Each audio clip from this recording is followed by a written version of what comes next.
নমস্কার, গল্পতীর্থ চ্যানেলে আপনাদের সকলকে স্বাগত। আশা করি আপনারা সকলেই ভালো আছেন। গল্প শুনতে সবাই ভালোবাসে, তাই আজ আমি অশোক আমার গল্প নিয়ে আপনাদের মাঝে হাজির হয়েছি। বাংলা সাহিত্যের মহান সাহিত্যিক তথা গল্পকারদের লেখা গল্পই এখানে শোনানো হয়। আজ আমরা শুনব প্রখ্যাত সাহিত্যিক প্রেমেন্দ্র মিত্রর লেখা মাঝরাতের কল। শুরু হচ্ছে মাঝরাতের কল। সেদিন রাত্রে শহরের প্রায় বাইরে বহু দূরের একটা কল সেরে একলাই ফিরছিলাম।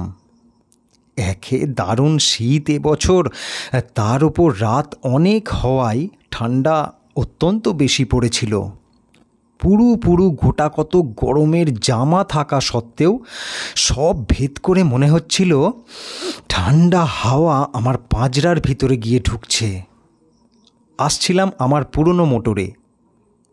মোটর আমি আজ 10 বছর ধরে একাই চালিয়ে ফিরছি, কিন্তু এখন মনে হচ্ছিল সঙ্গে একজন সোফার থাকলেই বুঝি ভালো হতো। এই দারুণ শীতে স্টিয়ারিং হুইল ধরে সমস্ত হাওয়ার ঝাপটা সহ্য করার চেয়ে কষ্ট আর কিছু নেই। আমাদের শহরটি অত্যন্ত ছড়ানো। বড় বড় কয়েকটি রাস্তাকে আশ্রয় করে চারিধারে অনেক দূর পর্যন্ত সে বিস্তৃত হয়ে আছে, কিন্তু জমাট বাঁধেনি। অনেক সময় এক প্রান্ত থেকে আর এক প্রান্তের মধ্যে শুধু একটি নির্জন রাস্তা ছাড়া আর কোনো যোগ নেই। যে রাস্তা দিয়ে আসছিলাম সেটিও অত্যন্ত নির্জন। দুধারে মাঝে মাঝে হর্তুকি বা মহুয়া গাছ, আর রাস্তার দুধারে শুধু শূন্য অসমতল মাঠ। তার ভেতর বাড়িঘর নেই বললেই হয়। কে বাড়ি করবে এই নির্জন জায়গায়? অন্ধকারে অবশ্য এসব কিছুই দেখা যাচ্ছিল না। আমার মোটরের মিটমিটে আলোয় সামনের পথের খানিকটা দেখা যাচ্ছিল মাত্র। যেতে যেতে মনে হচ্ছিল অন্ধকারের সমুদ্রই যেন আমার মোটরের আলোয় কেটে চলেছি কোনো রকমে। শীতের দরুন কষ্ট পেলেও বেশ নিশ্চিন্ত মনেই চলেছিলাম। আমার কারটি পুরনো হলেও মজবুত, বেয়াড়াপনা সে করে না। আধ ঘন্টার মধ্যেই বাড়ি পৌঁছে গরম লেপের মধ্যে আরাম করে যে শুতে পাবো এই বিষয়ে কোনো সন্দেহ ছিল না। অন্ধকার রাস্তার নিস্তব্ধতার ওপর শব্দের ঢেউ তুলে আমার মোটর চলেছে দ্রুত গতিতে। নিজেকে যথাসম্ভব আবৃত রেখে ভেতরে বসে সমস্ত চিন্তা পরিত্যাগ করে আমি শুধু আমার গরম বিছানাটার আরামের কথাই ভাবছি। ডাক্তারদের মতো পরাধীন আর কেউ নয়, তবু মনে হচ্ছিল একবার বাড়িতে পৌঁছতে পারলে প্রাণের দায় ছাড়া শুধু পয়সার জন্যে আর আমায় কেউ বার করতে পারবে না। এখন কোনো রকমে 20-25 মিনিট কাটলেই হয়। কিন্তু হঠাৎ অপ্রত্যাশিত এক ঘটনায় সুখ স্বপ্ন ভেঙে গেল। আমার একান্ত সুস্থ সবল মোটর থেকে থেকে অদ্ভুত একরকম ধাতব আর্তনাদ করতে শুরু করেছে। মোটরের এরকম আচরণের কোনো কারণই খুঁজে পেলাম না। আজ দুপুরেই আমার মোটরের ভালো রকম সেবা শুশ্রূষা হয়ে গেছে, কোনো রকম রোগের আভাস তার ভেতর ছিল না। হঠাৎ তার এরকম আকস্মিক বিকারের কারণ তবে কি? এই দারুণ শীতের রাত্রে অন্ধকার নির্জন এই পথের মাঝে মোটরের এই বেয়াড়াপনায় সত্যিই ভীত হয়ে উঠলাম। এখনও প্রায় 7-8 মাইল পথ বাকি। রাস্তার মাঝে মোটর সত্যি অচল হয়ে গেলে করব কি? এই রাত্রের ডাকেও সঙ্গে লোক না আনার নির্বুদ্ধিতার জন্য এবার নিজের উপরই রাগ হচ্ছিল। সঙ্গে একজন লোক থাকলে তবু বিপদে অনেক সাহায্য পাওয়া যেত। দেখতে দেখতে মোটরের আর্তনাদ আরও বেড়ে উঠল। সঙ্গে সঙ্গে মোটরের বেগও মন্থর হয়ে আসছে বুঝতে পারলাম। মোটর চালনার সমস্ত বিদ্যা প্রয়োগ করেও সুরাহা কিছু করতে পারলাম না।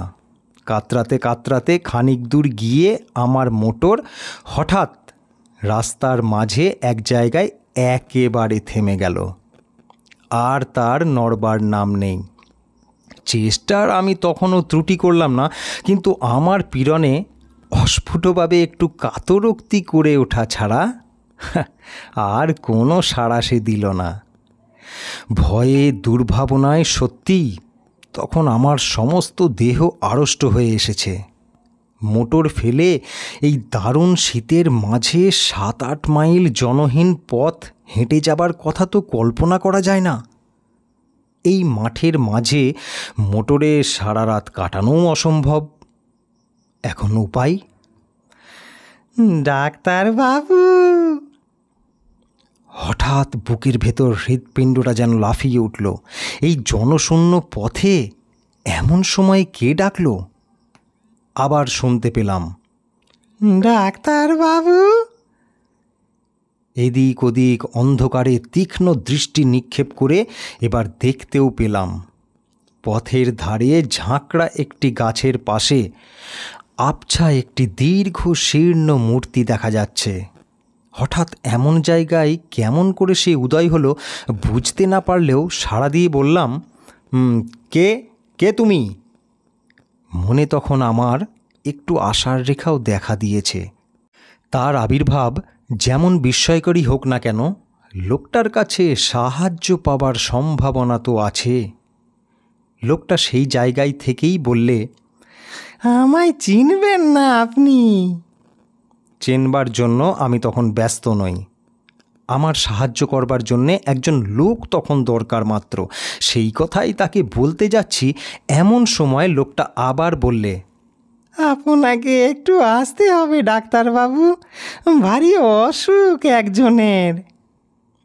এমন সময়ে এ অনুরোধে বিরক্ত যেমন হলাম, আশ্চর্যও হলামও তেমনই।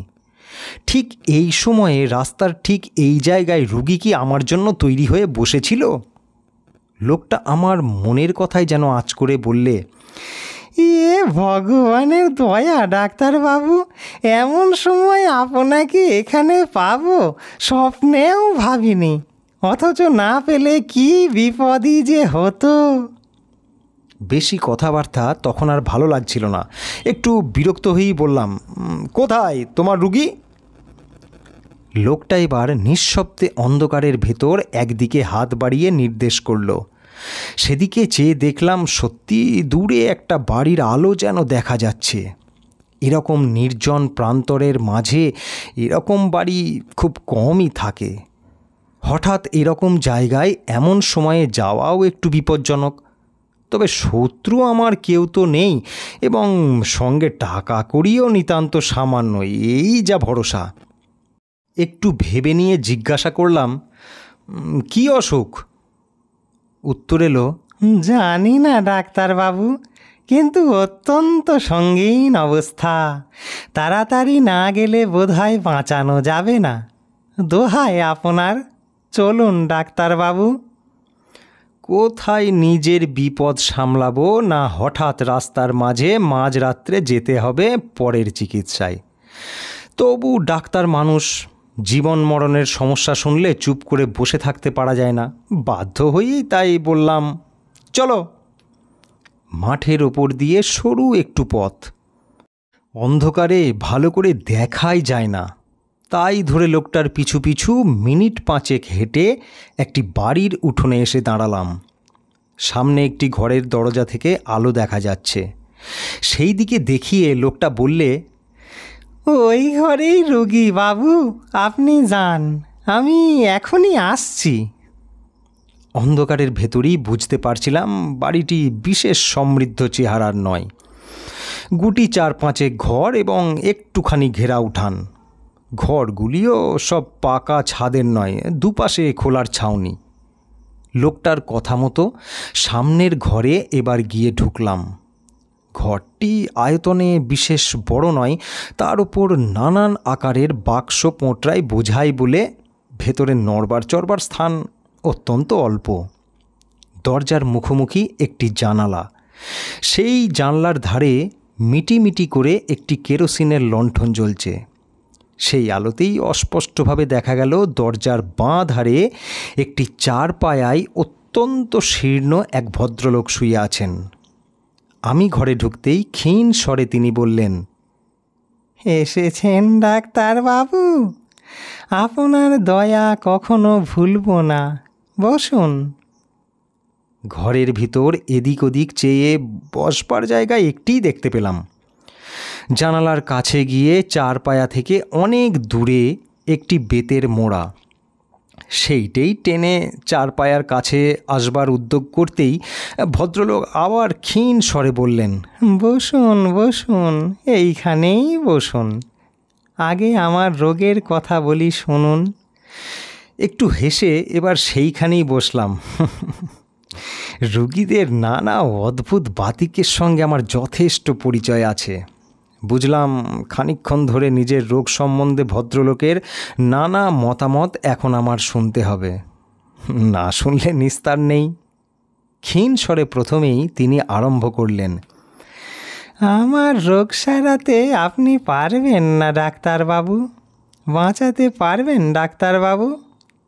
একটু হেসে বললাম, সেই চেষ্টা করাই তো আমাদের কাজ। আর বাঁচবেন নাই বা কেন? একটু অদ্ভুত হাসির আওয়াজ এলো খাটের থেকে। বাঁচতেও পারি ডাক্তারবাবু, কেমন? বললাম, পারেন বই কি। কি আর এমন হয়েছে আপনার? না তেমন আর কি হয়েছে। ভদ্রলোক আবার যেন হাসলেন। তারপর বললেন, ডাক্তারদের অনেক ক্ষমতা, কেমন না? কিন্তু ধরুন তাতেও যদি না বাঁচি, যদি আজ রাত্রেই মারা যাই। রোগীর এই অর্ধন্মত্ত প্রলাপের উত্তরে কি যে বলবো কিছুই ভেবে পেলাম না। মনে মনে তখন এই বিলম্বে অস্থির হয়ে উঠছি। রোগী আবার বললেন, যদি আপনি থাকতে থাকতেই মারা যায় ডাক্তারবাবু, কি হবে তাহলে? কে আপনার ফি দেবে?